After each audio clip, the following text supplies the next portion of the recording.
Welke wetten en regels zijn er als je een product wilt exporteren? Access to Markets geeft antwoord op die vraag. Maar voor veel gebruikers is zoeken op die website een lastige klus.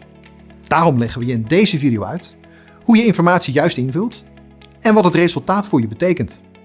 Access to Markets is een hulpmiddel van de EU. Je vindt daar informatie die je nodig hebt over tarieven, belastingen, procedures en formaliteiten, handelsbelemmeringen en statistieken. We nemen als voorbeeld de export van verse snijbloemen, zonnebloemen om precies te zijn. Het land van bestemming is Amerika. Je vindt Access to Markets via zoekmachines. De taal kun je aanpassen naar Nederlands. Dat vind je links naast de zoekbalk. Heb je dat gedaan? Dan kun je verder met My Trade Assistant. Hier vul je de gegevens in. Stap 1. Geef aan welk product je gaat exporteren. Omdat de lijst met producten in het Engels staat, typ je hier sunflowers in. Stap 2. Kies uit welk land het komt. Typ hier Nederland. En dat mag weer in het Nederlands. Stap 3. Kies het land waar de bloemen heen gaan. Hier kiezen we Verenigde Staten. Laatste stap. Klik op zoeken. Je ziet dan 7 resultaten verdeeld over 2 pagina's. Omdat er veel producten van zonnebloemen worden gemaakt, moet je hier het juiste product selecteren. De eerste pagina's gaan over zonnebloemzaad en zonnebloemolie. Op de tweede pagina zie je sunflowers staan. Daarbij staat dat het om cutflowers gaat, ofwel snijbloemen. De code voor onze zonnebloemen is 0603 19 01 43. Dit noem je de HS-code. Schrijf deze code op, dan kun je makkelijker terugvinden.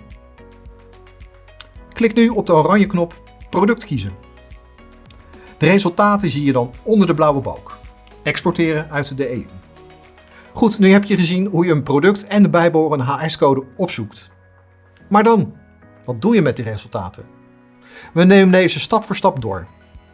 Je ziet wat je moet regelen voor de export van zonnebloemen naar de VS. Onder het kopje tarieven vind je allereerst 2 percentages. 40% en 6,4%. Deze geven het invoerrecht aan. Het algemeen recht van 40% geldt voor 4 landen. En dat zijn Cuba, Noord-Korea, Rusland en Wit-Rusland. Uit elk ander land is het invoerrecht 6,4%.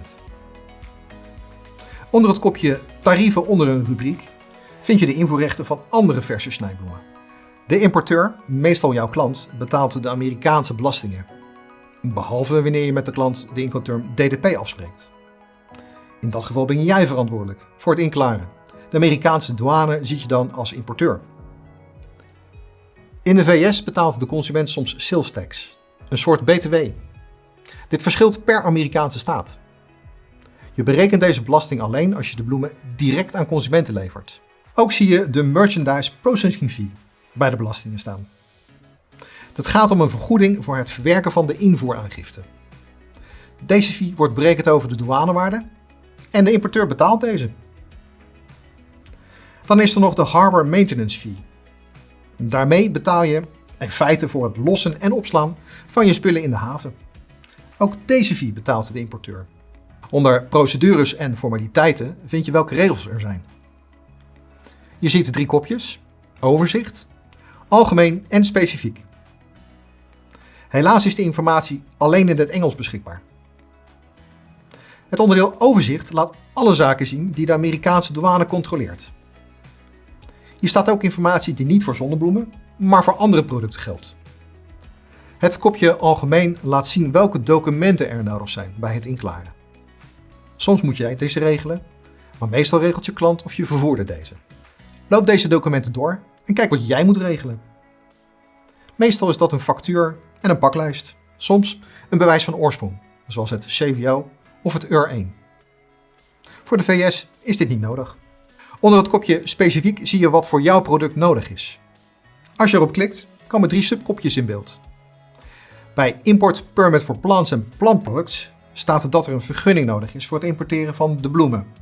Je handelspartner in Amerika moet dit op tijd regelen. Zonder vergunning mag hij de zending niet inklaren. Onder het tweede kopje lees je meer over Import Inspection. Maar is zo'n controle wel nodig voor jouw zonnebloemen? Het antwoord vind je in het kadertje boven de tekst. Hier zie je de HS-codes van alle producten waarvoor controle nodig is. Daar staat de code voor zonnebloemen inderdaad bij. Het antwoord is dus ja. Je ziet hier ook wie deze inspectie doet, welk document je daarvoor gebruikt en hoe je deze invult. Ook dit is meestal iets wat je klant regelt.